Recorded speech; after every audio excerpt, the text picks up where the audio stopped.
I mean, well, in our lab, we've performed mostly the Arctic amplicon sequencing, and we've seen a lot of contamination in that. Yeah. And yeah, the contamination we've seen is it's COVID genomes where you don't want to see COVID genomes. So like in negative controls, you'll see contamination popping up. And yeah, we see it from. So in the Arctic amplicon sequencing, there's like 35 cycles of PCR, and that's specific to the SARS-CoV-2 virus, and it means that you're amplifying trillions and trillions of SARS-CoV-2 amplicons, and these could just kind of go everywhere, and you just have to be so careful, because you can get cross-contamination between the samples because of this, and you get the aerolization of it and evaporation during the PCR as well. I mean, it just gets everywhere, so you just have to. Yes, and I guess also sort of like, you know, because a lot of the plates are sealed, aren't they? A lot of the processing we did, because it's high throughput, it was in 96 well plates, which are sealed. So sort of like also the possibility of sort of like when you're taking off a seal to get contamination between wells, or just general pipetting, because as you sort of say, there are so many copies of the amplicons when you are processing. And also, you know, we were at least doing sort of like 96 samples a day, sometimes more if we had to. That's it. Yeah, the more samples you have, the more likelihood you have of the contaminations. Yeah, absolutely. Multiple batches. We include a negative control on every processing plate or every batch of samples we process. So what is a negative control? So we use nuclease-free water. Always make sure we use like a fresh aliquot, it's clean, and we'll UV that in the hood as well, just to make sure that's completely free of anything. And then that's what we use as our negative control. So we take it throughout the entire sequencing process. So it goes through everything that the samples go through, and at the end it's sequenced, and we will check and see if we've got any SARS-CoV-2 genomes in there or any amplicons in there. Yeah. And what about sort of like placing, where you place it on the plate? Is that important at all? It is. So we always make sure it's in a different location each time. So it needs to be random, and you definitely don't want it as like the last sample on a plate. You want it in between all your other samples.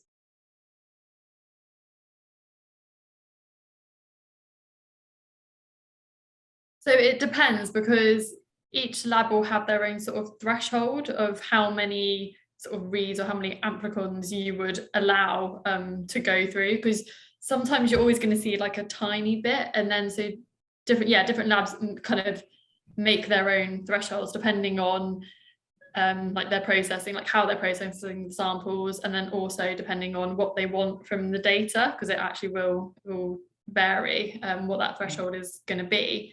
But if you do the analysis and you find that you've got like a genome coverage of SARS-CoV-2 in your negative control that is like over your preset threshold, this means that there has been contamination, and you need to just scrap the run, to be honest. You can't use that data, because you can't trust that there hasn't been contamination in the samples as well as the negative control, and you can't trust the results that you're getting from the samples. So you just can't use that data, and it just has to go, and you have to repeat it.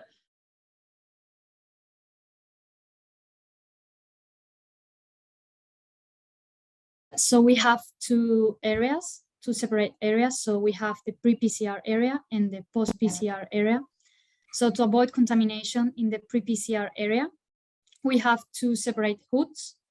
So the master mix only hood and the template addition hood. In the first one includes all master mixes and reagent plating. The template addition, so is the RNA, the sample's RNA, must only occur in the template addition hood. And both hoods and their dedicated pipettes must be cleaned with RNAs way, followed by ethanol, and then UV for 30 minutes prior to use. Also, any plasticware and water aliquots required during the processing should be placed into the hood prior to UV decontamination. And as a good measure, the removal of pipettes, pens, plate holders, and other contents of each hood should be kept to a minimum. And the use of sweetie jars in hoods instead of open biobins, and making single-use aliquots. So don't need to dip back into all aliquots. And of course, laptops are not allowed in the pre-PCR area. And in addition, we have lab coats for specific areas. So we have one lab coat for pre-PCR area and another one for the post-PCR area. And we must change gloves between both areas, between the areas and between the hoods. Yeah. So what about in the post-PCR area? Is there any other measures there? We have, it's sort of similar in the way you just have to be really, really careful and be really mindful of the amplified product. As we've already said, there's so much of it that, so you just want to be really careful. So making sure that you spin down your amplicon plates, making sure those little droplets come off the seal before you take the seal off. Again, like removing the seal really, really carefully. You don't want to be like ripping it off and the droplets kind of flying everywhere. And then after you're handling those amplicon plates, like clean your gloves or replace your gloves. There's also other things that we do in the pre and post PCR areas, so things like having those single-use aliquots and recording lot numbers of reagents, and again just keeping everything really clean. So just cleaning all your pipettes like before and after use, and using like fresh water, and I mean we've and I guess sort of like cleaning benches, exactly, like before use and after use, but it is very much the same as what you would do in the pre-PCR. Exactly. And the key thing is just keeping those areas separate and never going from one to the other with any items, so gloves, lab coats, and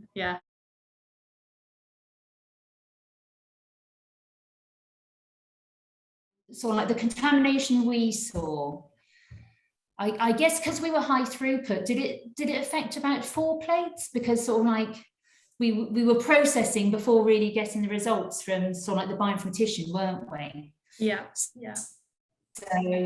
So it must have been about 4 plates that we had contamination, and then at that point we stopped because we realized we didn't want to waste any more reagents or time and everything. And Charlotte, what did we do? So we needed to investigate the cause of this contamination, find out where it was coming from. So basically we suspected already that it would have been something happening during the pre-PCR stage, as we've got all this amplified product. So we designed like a little controlled experiment just to kind of determine where our source of contamination was coming from.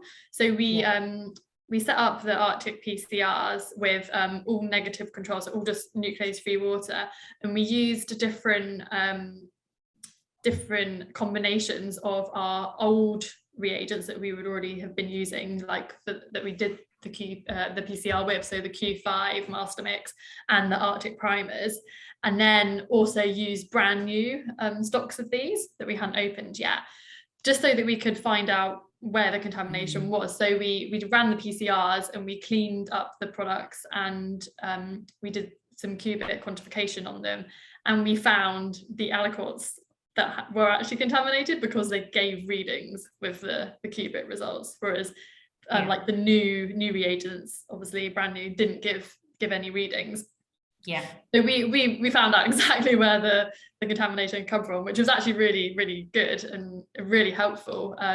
So obviously we threw those aliquots away, and this is where we started to learn our lessons and like change how we were kind of working. So after this we implemented things like tracking of reagents and recording of lot numbers and aliquoting dates. And actually this is when, because it was our Q5 that had become contaminated, this is when we decided actually we were going to pre-aliquot our Q5 into single-use reactions, because previously we were dipping back into old tubes that had already been used.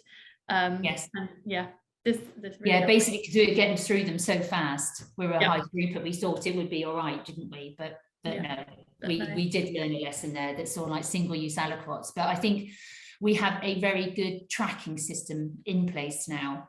And we haven't really had problems with contamination since then, have we? But I think if we did, we most probably now wouldn't need to sort of like set up that experiment, that we could go back on sort of like the reagents used and sort of most probably be able to work out the problem just by looking at the logs that we keep.